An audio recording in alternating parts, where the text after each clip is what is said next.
Hello po everyone. The researchers will show you the Python application we created for our thesis entitled Drone-Based Search and Rescue using Raspberry Pi.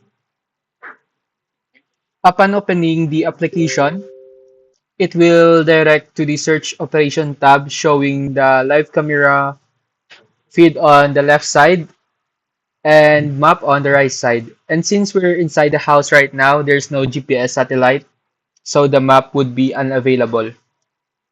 Next tab is the rescue coordination. The operation log below here is like the terminal book of the application.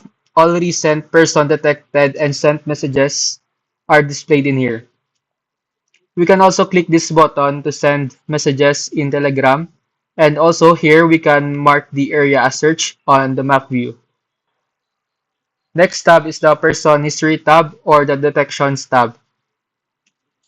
All the detected person are displayed and can be viewed in here. And you can also add notes for the message in the Telegram. For example, here, drone text.